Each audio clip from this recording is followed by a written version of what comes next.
Now, let me be extremely fucking clear about this, right? And I actually tweeted this shit too one time on my first day on fucking Twitter. I said it, that the nuclear family is the cornerstone of society and promotes and keeps away degeneracy. I've said that before. I'll say it again. The nuclear family is the most important thing in human society. Yeah. It's how you avoid a lot of the pitfalls of societal decay. Okay? That's a fact. Two-parent households, statistically speaking, are the best way to raise children. It's the only way, really. Okay? However, we must see what the fuck is going on in society now. Though I agree that religion, whether it's you follow Judaism, Islam, Christianity, all three of the religions of the book all give a fantastic frame on how to deal with and have a family. Yeah. Okay, the man is the man, the woman is the woman. The woman understands her place, the children follow, etc. The man is the household, everything else like that. When it comes to family conditions, all three books are superb and teach you how to do this properly. Okay, religion. But what do they say? In each one, the man leads. Yes, that's why they're all three are good. Yeah. So it doesn't matter what person of the book you are, whatever religion it is. I respect all three, and I think that all of them give a fantastic guideline on how to deal with family and children and a wife. Okay, now that we had that established, but guess what?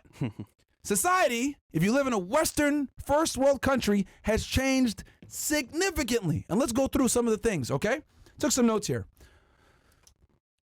In the 1960s, all right. 1960 to be exact, I think the FDA approved the pill, aka the birth control pill. Uh-oh. Okay?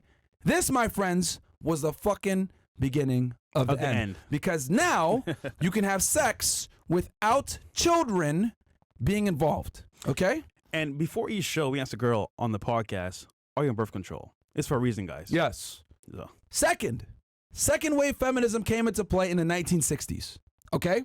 And you guys are wondering, well, hold on, Myra, why not first wave feminism? Well, if we're going to go back a little bit here, okay?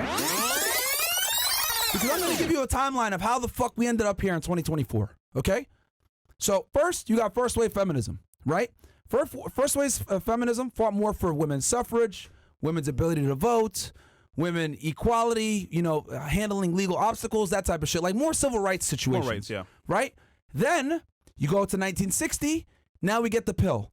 Then, also, simultaneously with the pill, is second wave feminism. What is second wave feminism? Second wave feminism has what kind of started the foundation of what we're experiencing now.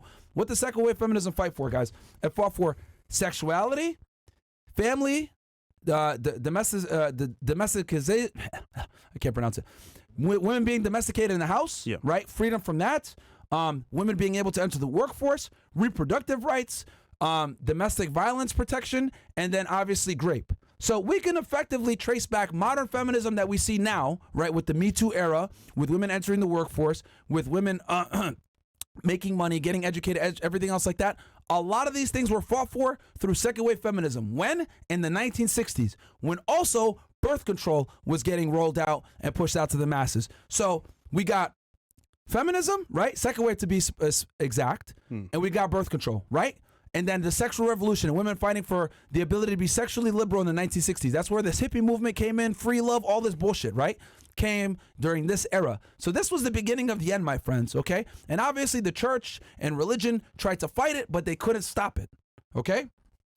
Then we have women entering college and entering the workforce. Let's fast forward real quick and see where we are now. Pull up that thing real fast. That link that we had with women, the Pew Research.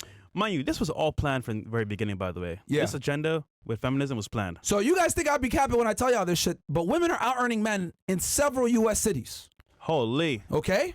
Ambition? Yep. Out the window. So women are out-earning men in a lot of cities. Well, I mean, this was kind of foreshadowed. If women go to college at a higher rate than men, and women are damn near almost 3/4 of college attendees, well, college is one of the biggest predictors on increased income over a lifetime. So at least at an initial level, at the 22, 23, 24-year-old age range, where people are coming out of college, women are out-earning men. There was another study done by Cornell where a majority of women found men as, what's the term here? As unattractive, as economically unattractive, because a lot of the men don't make as much as a lot of the women, right?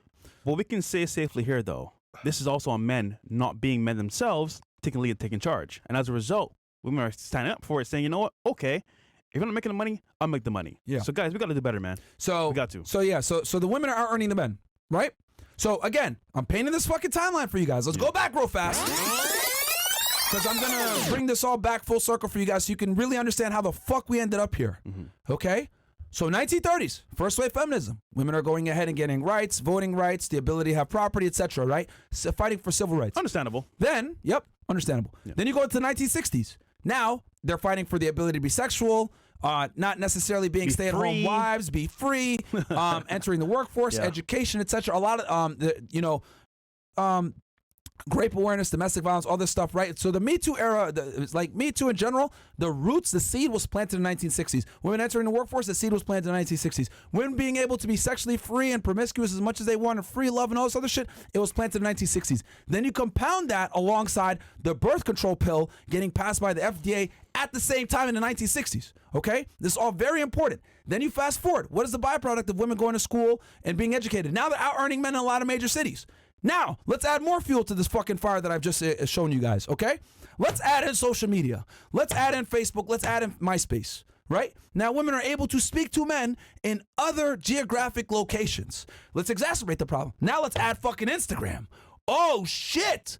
So you're telling me now that a girl's able to create a fucking business card of her sexuality on the internet, on Instagram, the most used app, by the way, by everyone, okay? And she's able to promote herself all over the place.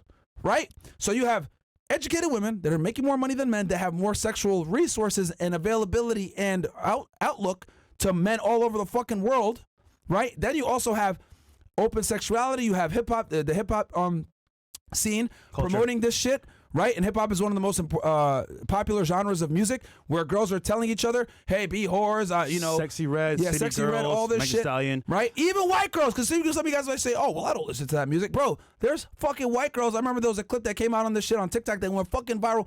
A bunch of white girls singing that Cardi B song, "WAP," right?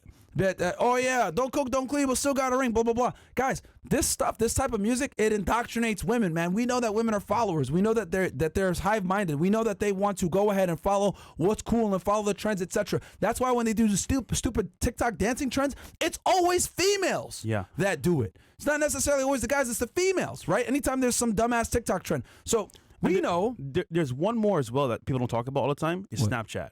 They're able to exhibit and display their sexuality behind closed doors to privately, with guys.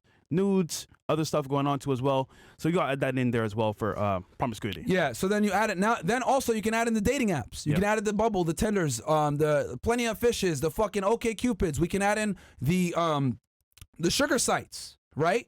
Where women are able to go ahead and meet men that have a lot of money and status, and be able to go ahead and acquire resources from these men for sexual favors. We go finesse it though. Right? which is what, right? We teach you guys how to adapt and deal with that shit. So why do I say all that, right? I'm going from 1930 all the way to fucking 2024, right? With all the shit that's happened. I'm saying all this to let the tradcons know that the world has changed. Oof. And that's what they don't fucking get, okay? Your grandma? Your great-grandma. She ain't the same. They don't know. It's fucking Beth today. Okay? And now, right, I've talked about all these things: birth control, first wave, second wave feminism, women entering the workforce, women making more money, social media, the explosion of dating apps, the explosion of sugar dating, all this shit. That's one part of it, right?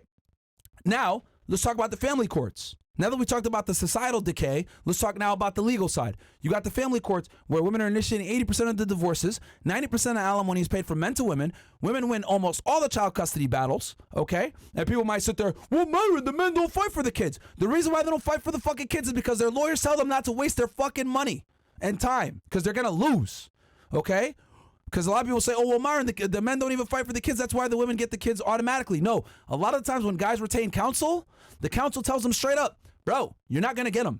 You're not going to fucking get them. The only way that you're going to get custody of your kids in today's day and age is the woman got to be damn near a fucking drug addict and homeless. Krishan Rock. Yeah. Level type stuff. And she still got the kid. Yeah. Which is scary, by the way. Holy. One of the biggest degenerates ever. She still got the kid. I don't know how, but. Okay? So, guys, if that doesn't prove my point, that I really don't want to be on this doomsday type shit, but everything is really set up against you to fail as a man. All right? This is the new fucking normal that these tradcons don't fucking get, because a lot of them are not dealing with modern day women. A lot of them haven't dated modern day women. A lot of them don't know how this shit fucking works, and they don't realize how society has changed. And anytime you expose them to what's going on, people like Matt Walsh, etc., why am I getting this backlash? Well, I mean, I just made an objective fact, like, women should be women if they want a traditional man. Yeah, Sherlock, we fucking think that too, but guess what? That's not how it works. They reserve the right to act like a dude and be a fucking annoying prick anytime they want, but you must always be a fucking man. And that's what I'm trying to break the trend here, because these tradcons, right? Guys like Chase, guys like fucking Michael Knowles, Ben Shapiro, Matt Walsh, all these guys out of the Daily Wire, all these, Christ pill guys, or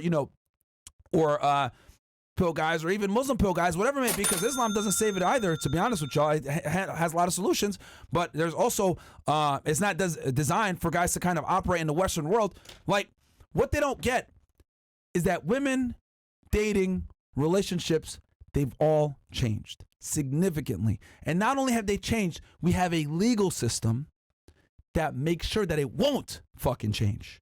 Okay? Why the fuck is a woman gonna sit there and say, till death do us part? Yes. When in reality, she could divorce your dumbass anytime she feels like it, get half your money, get the kids, make you pay child support, make you pay alimony if it's the right state. Why the fuck is she incentivized to stick around? She's not. They should make a change till I feel like we part. Yeah. Literally. Because what these tradcons are basically telling you guys is, don't worry about her being a whore. Don't worry about the court system. It's okay. Don't worry about the fact that you're more than likely going to have to pay alimony and child support to this woman, and she has an 80% chance of divorcing you. Don't worry that she probably has more sexual partners than you. Don't worry that she makes more money than you. She went to school and went to college, and she's indoctrinated to think that she's better than you and has more inherent worth than you. Don't worry about any of that stuff. Jesus will save you, bro. And I'm here to tell you, no. That's not how it goes. Because if you go ahead and you follow what these tradcons tell you, you guys are going to operate on what's ideal versus what's real. And the reality is the world has fucking changed. Religion is no longer enough of an incentive for people to follow God and follow the right path. I'm sorry. It is what it is. Most young people do not identify as religious. They just don't. So since most young people don't identify as religious, why the fuck do you think they're going to sit there, okay, and follow the word of God when the word of Cardi B is way more fun? It ain't happening. I'm telling you guys how to deal with the new normal. Yeah.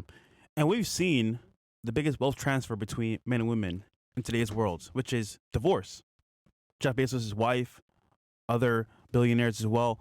It's sad because, like, I think for most people, they want it to be traditional, which we agree as well. But in the current climate that we're in right now, it's not possible.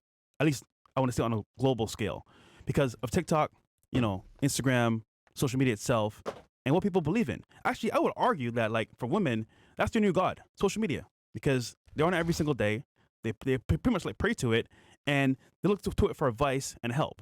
But before, back in the day, what was it? Your parents that loved you, a growing family, you go to them for advice. Now you go on Instagram or TikTok for advice about dating, which is toxic because we know what's on there. So listen, man, it sounds doom and gloom, but it's reality. And tradcons, they don't want to accept it because for them it's like, oh, well, you know what? Back in my day, that's how it was. But no longer is it that way. It's changed a lot.